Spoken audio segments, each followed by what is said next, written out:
Do you think that Kanye West going to talk to Donald Trump about Mr. Hoover was a good look or a bad look? I say this here. Anybody that will stand up and go to the White House and speak for somebody that's been locked up at that time, I think he was locked up, well, he was 40 some years. Yes, I applaud him for that.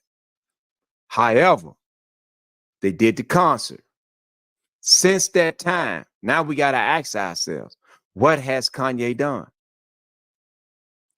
What has he done? The lawyer the Bill Cosby lawyer that's representing Mr. Larry Hoover now, yes, Kanye has I think he helped fund that. You know, so I'm not speaking on facts, but so I'm not speaking on the things that I know firsthand. So don't shoot me, y'all. Don't kill me for saying this here. But I believe he was the one that helped fund and help pay for the lawyer, Jennifer. So he's done that, but he's what they at now? You think some of the proceeds, I know some of the proceeds went to the foundation. Do you think some of the proceeds went to the family? I don't know. I can't speak on that, bro. So by me not knowing the details of it, I won't even give my opinions on that. You know what I'm saying? Because now I could be making a ignorant outburst, and I don't want to make no ignorant outburst on something that I'm not knowledgeable of. So I don't know if it went to it. I would hope the family would receive something out of it. If they using the man image and they getting paid off of him, I would hope that the family got something. Do you consider yourself like a spokesperson for growth and development?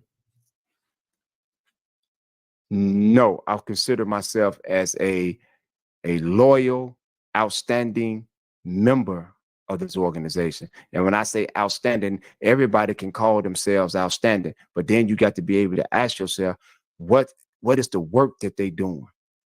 What work are they doing? No, I'm not a spokesperson. I'm just I'm a brother of the struggle that believe in righteousness. What do you think about like Facebook groups that uses Mr. Hoover's name? I look at that as being ignorance. Ignorance only meaning having a lack of knowledge. I guess they trying to show their allegiance, but just by putting somebody's name and their image on something don't necessarily mean that that's you showing your allegiance to them. That's like you down for them or something. So what I do, even in these groups, I try to get up in there and I try to teach them. That's why I place information inside of these groups to help teach them, to help lead them the right way. Because a lot of the so-called elder statesmen out here, they are mislead. They mislead themselves. So I try to get people the truth and the facts on everything and try to lead them in the proper direction where they can go see it themselves. Do you have an example of an elder statesman that may have misled some people in one particular scenario or another? Yeah. And that's Ike Taylor. Ike did a lot of good. I don't want to get this twisted. Ike did a lot of good in the beginning, in the foundational years of this organization. However, in the mid-'80s, Ike moved on about his business. Ike decided to go do other things that was unbecoming on what he was supposed to be doing. So he went off and did other things.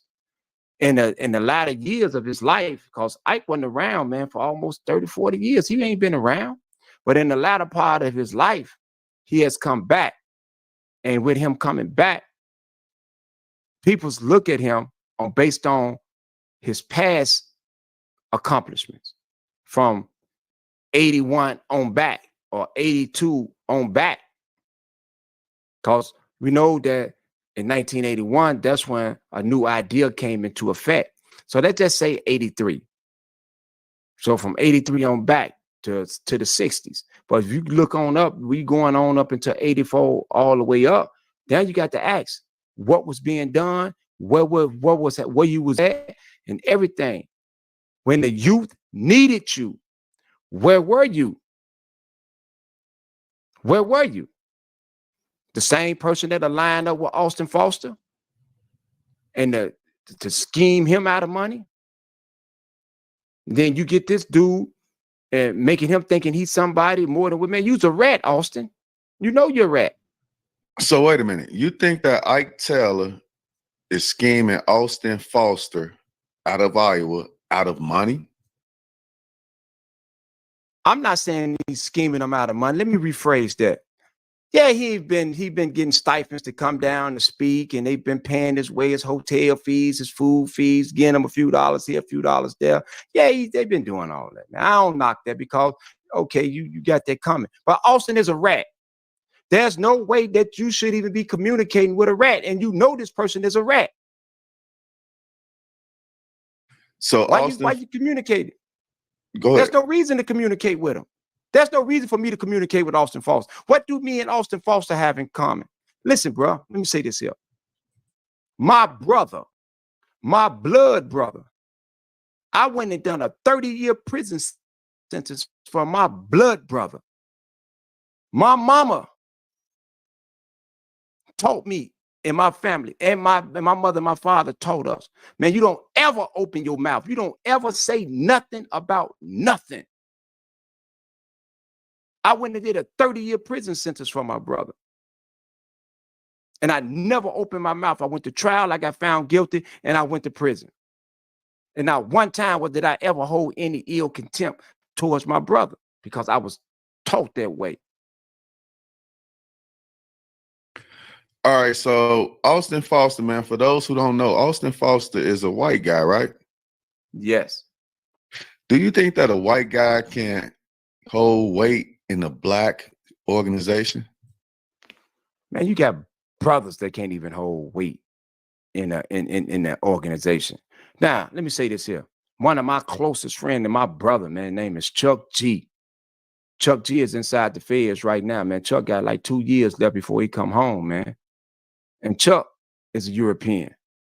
Chuck is a real dude, man. It don't matter about your color. It deals with your character. Your color don't mean nothing because you got a lot of soft, weak dudes that look just like you. Just because, but now you got to ask yourself, with you basing that question like that, it ain't been no Europeans that has been snitching. Okay, let's look at FBG Duck right now, right? How many Europeans jumping up on that stand, man? That was rolling with them. That's up there telling. Is Trenches News here European? I don't think so. If the other little boy Butter is he a European? I don't think so. They're gonna look just like you, man. Is Anthony McIntyre a European? Nah. Raheem? No. Jimmy D? No. Vic? No. Marvell? No. Willer? No. Thomas London? No. Lionheart? No. Highsmith? No. So it ain't got nothing to do with no color. It ain't got nothing to do with that. Right, because I met Austin Foster and I met Ike Taylor, and I thought that he really had love for Mr. Hoover, and they had love for the organization that was built while Mr. Hoover was a youth. And I didn't feel like they were misrepresenting Mr. Hoover. I felt as if they had genuine love for Hoover. So what's the issue with you and those two brothers? I don't have no issue with them personally. I ain't got no personal issue with them. So you dealing with your feelings. I'm not dealing with the feelings, bro. That's the one thing I tell people. Don't deal with your feelings on what you cause. You looking at a lookalike substance. Somebody can walk up to you with something in the bag. It might look like it's some heroin or some cocaine and some flour or something. That's a lookalike substance. So just because something look like something don't necessarily mean that it is. So if you have genuine love for a person, man, where have you been? Where have you been for 35, 40 years? Where were you at? Well, let me ask you this. Let me ask you this, right? because I think in the earlier not an interview that we did, but a show that we did, you spoke on Ike Taylor doing drugs. Is that correct? Come on, man. Everybody know that's a fact, man. That ain't even nothing to be talked about, man. That ain't no secret. That's not a secret. That's why he wasn't around. So how can you have love for someone or something when your love is to what you putting up your nose or putting in your lungs or putting in your arm? That's your love. That's what you love. Man, bro, listen, bro. I've been through the rigors with this here, bro. I was in the Federal Bureau of Prison with cancer running through my body, bro. People to tell you. And I never, not one time, did I stop and abandon the struggle. I did not abandon the struggle, bro. I kept it going. I kept the business going. And I told the brothers, I said, man, don't take me off the roster, because if y'all have me to sit back because I'm sick, what's going to happen is I'm going to die, because I ain't going to have nothing to look forward to. Only thing I'm going to be focused on is my illness. I don't want to focus on my illness. I want to focus on what I can give back to the brothers to help them along the way. I'm not going to put my illness before the organization. I'm not going to put no drug in front of the organization. I'm not doing that. And I tell people right now, if it ever came a chance or came a time when I got to pick or choose between you and the org, bro, you're going to lose. You're going to lose. Right. And I do believe that you did talk to me about that situation, and you said that they had you in the infirmary, and some brothers came and got you and took you up out of there. Could you tell us about that? All right.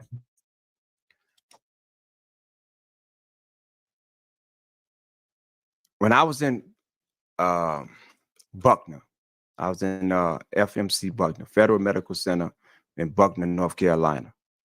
And I was in the health service, what they call it in the feds. I was in the health service. And the brothers came and got me. They come and got me. Like, man, bro, come on, bro. Come on. All right, let's go. Let's go. That was the greatest feeling that I could feel, man. Rodriguez Parks, Bay. My man, listen, he was there, bro. He was there. Me and him and some more brothers, we wind up going to the SHU, which is the special housing unit, which is segregation. He'll tell you, Reed. He would tell you that I found out that I had cancer when they took my blood while I was in the SHU. Now, mind you, we under investigation for something. And I'm the one when the SIS called us back there, I told everybody, y'all keep y'all mouth shut. Everybody, y'all just be quiet. I went back there and took the weight. I went back there, think I'm lying, ask him. I went back there and say, man, none of them had nothing to do with nothing. And at this time, I didn't even know that I was sick. I say, none of them got nothing to do with nothing. I did it. Found out I got cancer. They let all us out the SHU. They let all us out. Everybody got out. Couple months later, calm down, boom, I got cancer. I went in the kitchen. Mind you now, you got a chomo, a child molester, sitting at our table. They'll tell you about this here too. These facts, bro. I come in the kitchen. I'm not finna wait on nobody to tell me to do something I know that needs to be done. I tell dude to get up, man. You can't sit here. Go somewhere else. Man, tell me he ain't getting up. It was on a Wednesday, which was hamburger and French fry day. Man, I beat the man all upside his head with my tray. Man, you don't get up out of here, and went back to the SHU. I don't care, bro, when it comes to what needs to be done, bro. These facts, man. This ain't no BS stories, man. People should tell y'all this is what it was.